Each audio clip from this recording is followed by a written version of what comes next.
Hey guys, welcome back to another tutorial. This week I'm going to show you how to basically get rid of SwiftUI TabBar and make our own TabBar. As you've seen, SwiftUI TabBar is very clean and very amazing, but the one thing that I dislike from it is missing customization, such as if I want my TabBar color to change, if I want to hide my shadow image, basically the one pixel line you always see like this.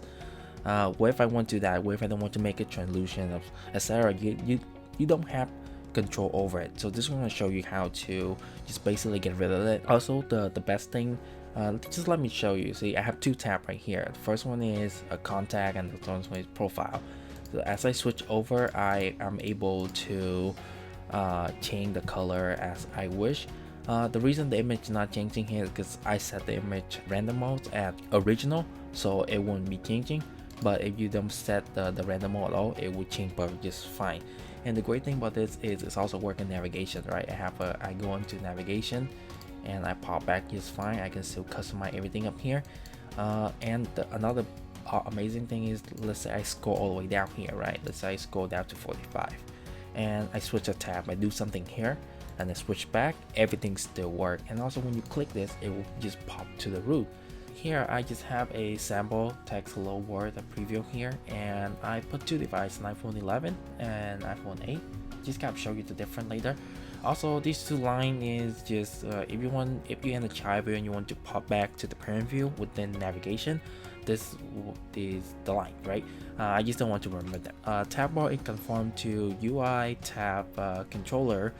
In order to make it work from UIKit to SwiftUI, we must wrap it with a UI view controller representable. Let's start with making abstract. Let's say TabBar wrapper, and let's keep consistent. I cannot type. UI view controller representable, right? And let's wait for the things that we can fill out. And we have a UITabBarController. It should help you fill out the two requirement function. Alright, so here we just go and say let TabBar view controller equal to UITabBarController. Just gonna return. Here we don't need to do nothing for now, right? So now we have the base layout. Oh, I forgot that. Let's make a function so we can customize our TabBar. So let's call them setup TabBar. Gonna pass in TabBar view controller. Somewhere down here, we're gonna make this function.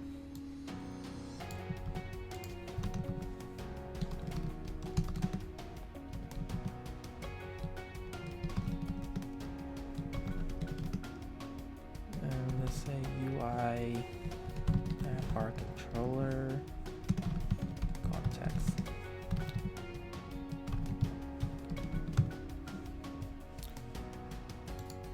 I should fill out the context parameter here too. That passing context, right? And we have a TabBar VC. Let's say view controller. We set this up later.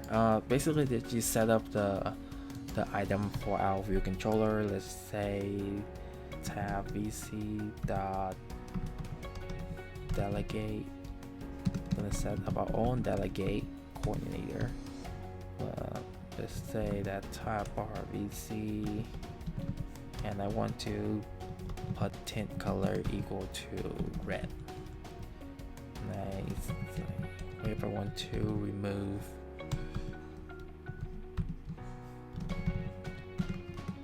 let's remove translucent. This is some styling for the TabBar, right? Right, so this is complaining that we need a delegate, so let's make it. Let's actually fill in our coordinator.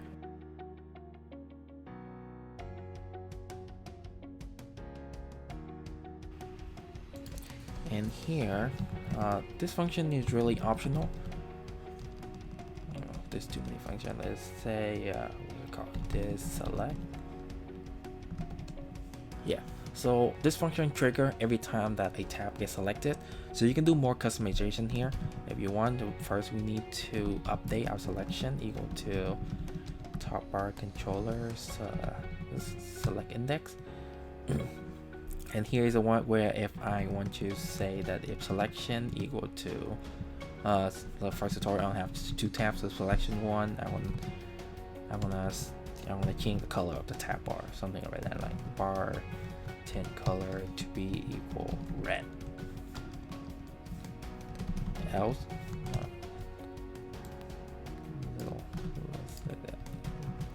let's say we keep it blue, something like that.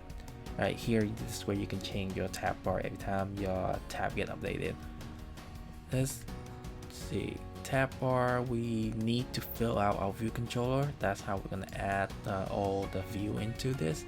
So in order to do that, let's create tab item. We need a tab item, so let's make it struct or tab item.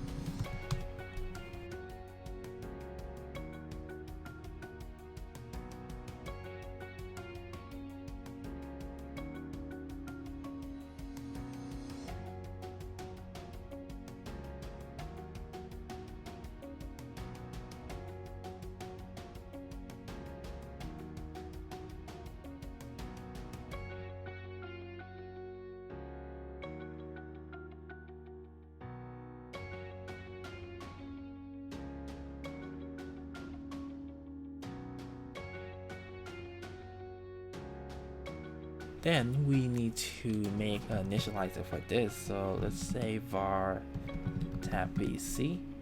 This is gonna be equal to a UI hosting controller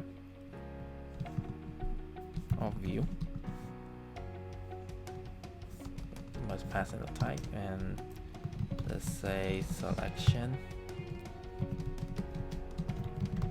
Alright, we must pass in the binding as we mentioned up top, and then we must pass in a tab. Let's call it can be a closure function that gonna return an array of tab item. Basically gonna return an array of what is it of our tab item we just made. And here we're just gonna do the initializer for everything.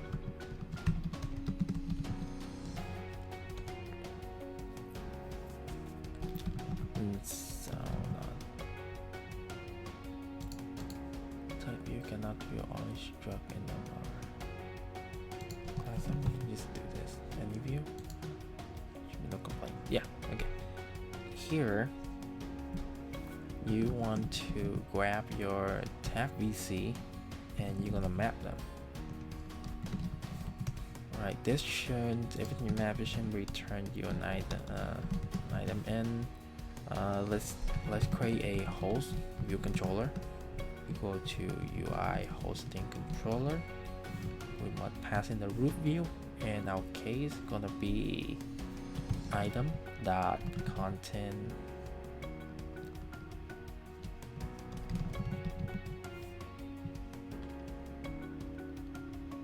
That's interesting. It's not showing up.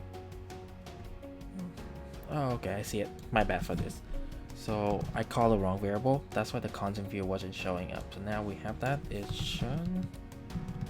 There you go. It shouldn't show up now.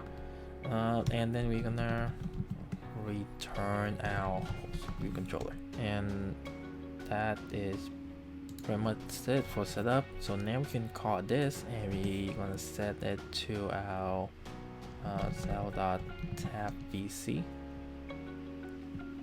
So now we connect our tab bar to all the view that we have. Let's go up here and let's call our tab bar wrapper.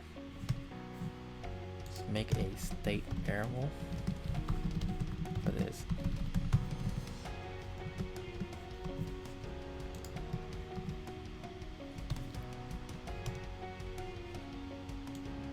It's gonna return an array, so you have to pass in that. let's call a TabBar wrapper dot tab item,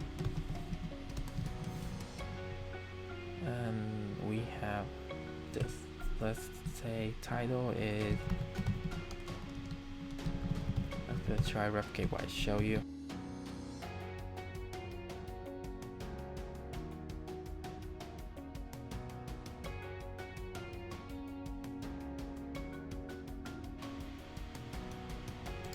Can I convert text to any view? So this seems like to be some problem down here. You know what? Let's get the text is a view, any view to general, and if you do this, actually, it's gonna complain, right? Protocol view can use a generic constraint, so we're gonna replace it with a generic on top of generic. It's called T. And I'm gonna pass T as view here, and you're gonna wrap this in any view to make sure it's match this. We're also gonna do the same thing. Alright, so there you go. That complaint shouldn't go away. Let's run this.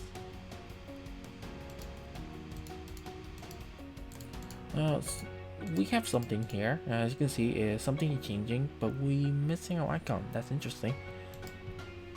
I forgot to add our item in, so we call them TabBar item. Gonna pass in our item dot item. Maybe you can name this a bit better because this is confusing, or you can completely get rid of this and just do this, which is cleaner syntax, I believe. Let's run this one more time, see what we get. That's great. Just in here, but what if I don't want this, right? Let's say when you can just do this, edge ignore save error dot all. And when you run it again,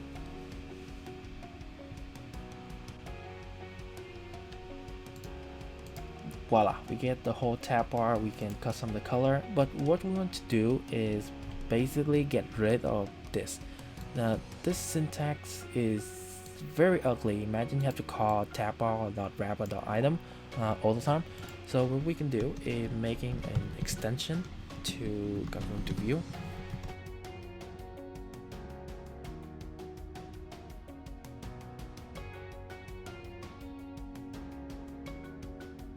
Let's double check with the initializer. Since we're set new here, we don't have to worry about it. We don't have to worry about set a default value here. So now we can change this up to, let's say, a text hello. You can to tab item. We now have our own custom initializer, right? Let us copy this whole thing.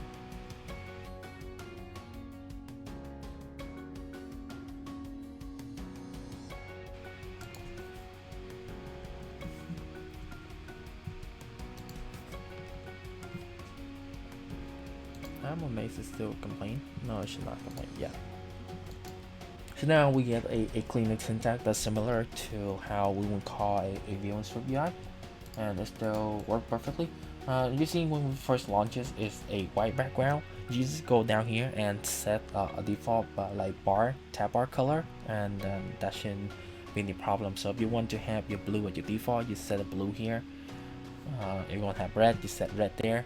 You get the point. Right, so now we can remove this, and when we go into further, I'm gonna this basically how you make your own custom tab bar. I'm gonna go in a bit deeper, extension dip. So the typical you want to use is like you want to use tab bar with navigation node, right? Like most old app have navigation node to it. So if I do this navigation view and I do this, there is a slight problem that the navigational view give us. So we do a debug preview. Let's see this run. Okay, then we go down to here, and then we do a view hierarchy.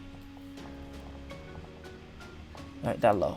We look at here, we have our UITabbarController, that's our tab bar, and the tab bar controller usually come in with a hosting controller, and then we have, which way is it better? Okay, this may be a bit better to read. Yeah.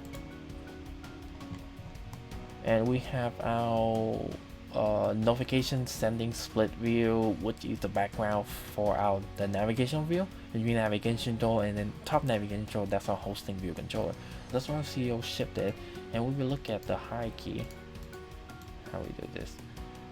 We have a tab bar on the bottom right here, you see, and then we have a navigation view here, and then for some reason the navigation view designed to cut our original view, our content view, to be even shorter, because this space here on the bottom, the missing space, it typically reserved for this tab bar right here, right? But for some reason navigational view decided to do that, so I'm going to show you how to fix it if you decide to use navigational in your project. And also the reason they have reserved it, if you ever done a UI kit project and you add a navigational storyboard, on the sign line they have a little option where you can set like custom for your top tab and also custom for your bottom tab. So I think that's the reason why we get a little cut off here. So instead of this, let's go back to our content view. We're gonna go down to our tab bar view. So instead of this, we're gonna pass in a UI navigational controller, right? And we're gonna wrap this in a UI navigational controller, and we put a root view at our post view. This simply it. You just have to do that, and then you can remove. You can remove this, and we can do a refresh to this. Now we have a full view with navigational embedded in it. Let's show you how the navigation will work.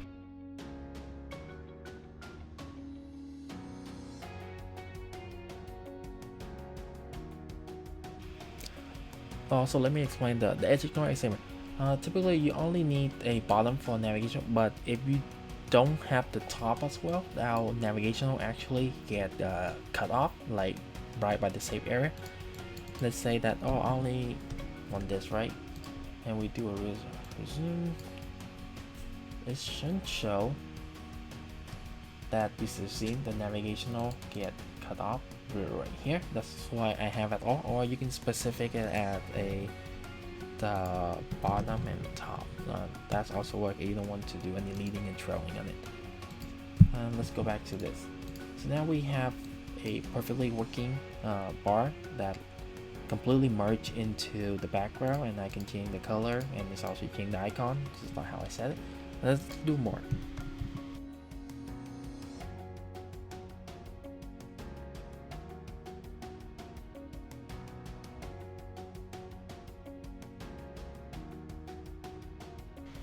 And this where, let me scroll to it. This is where these two lines come in.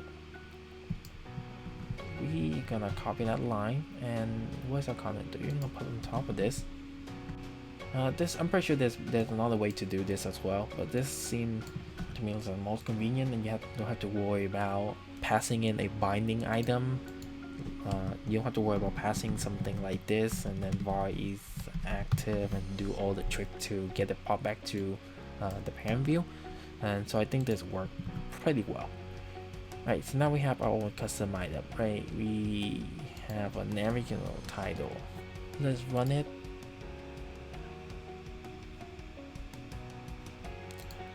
Silly me.